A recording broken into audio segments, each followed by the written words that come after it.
আসসালামু আলাইকুম, বিসমিল্লাহির রহমানির রহিম। সবাইকে স্বাগতম আমার চ্যানেলে। শুভ সকাল। চলে আসলাম রান্নাঘরে। ৯টা বাজে।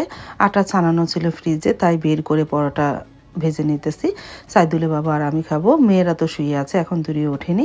তারপরে সাইদুলের বাবাও ফ্রেশ হয়ে চলে আসলো, আমাকে সাহায্য করতেছে। সে একটু, আমি পরোটা বেলে দিতেছি আর সে একটা একটা করে ভেজে নিতেছে। পরোটা ভাজা হয়ে গেল, আমি আর সাইদুলের বাবা চলে আসলাম নাস্তা খাওয়ার জন্য। সারামণি অবশ্য উঠেছে, বললাম পরোটা দিয়ে, বলতেছে না আমি পরোটা খাবো না। আমি বুটের ডালের হালুয়া দিয়ে পরোটা খাচ্ছি আর সাইদুলের বাবা চিনি দিয়ে খাচ্ছে।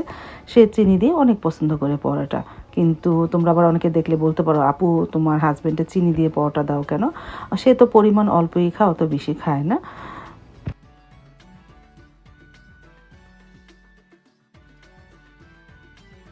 তারপর তো সারামণি উঠেছে, সারামণির জন্য একটু কফি বানাচ্ছি।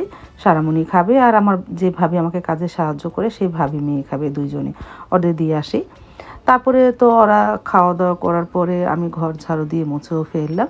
ঘরগুলো গোছানো হয়েছে। বাহিরে তো মাশাল্লাহ ভালোই রোদ উঠতেছে, কারণ সামনেই তো ফাল্গুন মাস। আর সারামণি সকালে নাস্তা খেয়ে একটু খেলতে বসেছে সিমির সাথে। সিমি আবার জানি কই গেল, বলতে পারি না। যে সারামণিকে দেখো, ও খেলতেছে সিমির সাথে বাহিরে।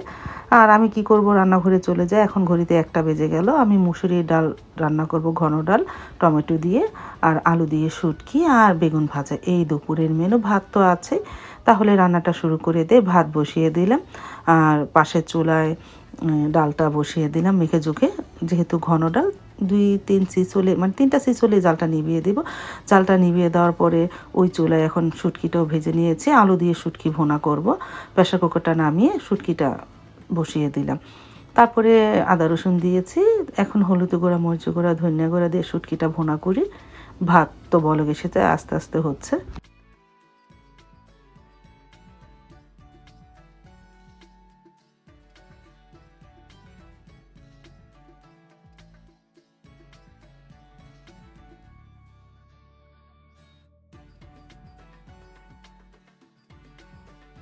আর এই যে ডাল তো হয়ে গেছে। এখন এই ডালের মধ্যে একটু ধনেপাতা দিয়ে দিব না।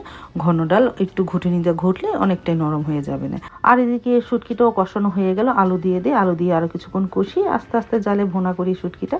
আমি আলু দিয়ে যেহেতু রান্না করতেছি, ভুনাও বলতে পারো বা আলু দিয়ে শুটকির তরকারিও বলতে পারো, যেটা বলে। তোমরা আবার এই কথাটাও ধরো।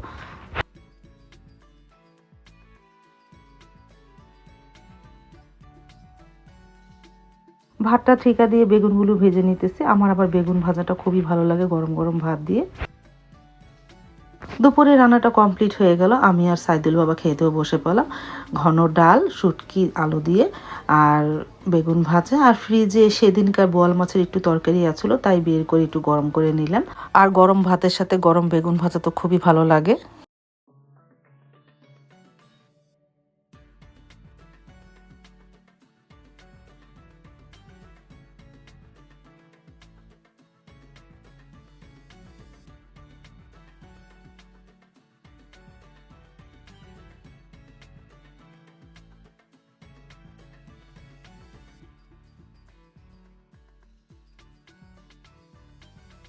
দুপুরে খাওয়া দাওয়া করে একটু রেস্ট নিয়ে রান্নাঘরে চলে আসলাম। আলু কেটে নিয়েছি আর ফ্রিজে মুরগির কলিজা গিলা ছিল, তাই বের করে লবণ দিয়ে আর হলুদ দিয়ে সিদ্ধ করে নিয়েছি।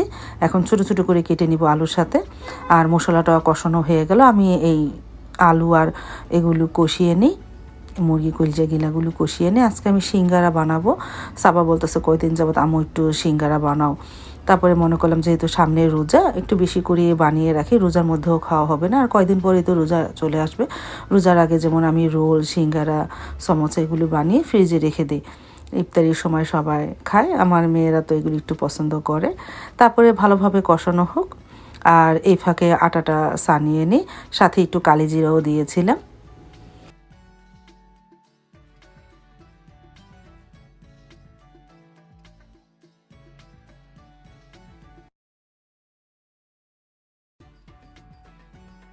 আটা সানানো হয়ে যাওয়ার পর, কলজাগুলা ভুনা হয়ে যাওয়ার পর রেখে দিয়েছিলাম ঠান্ডা হোক, তারপরে বানাই। তারপরে আসরে নামাজ শেষ করে চলে আসলাম সিঙ্গারা বানানোর জন্য।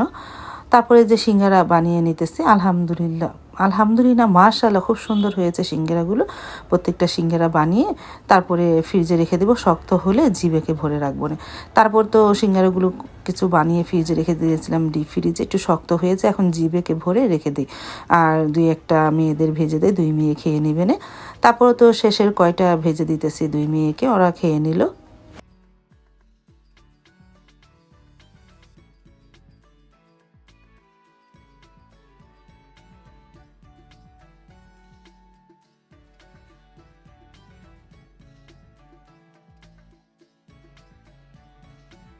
তারপরে এই যে সারামণিকে দিলাম, সাবাকে দিলাম।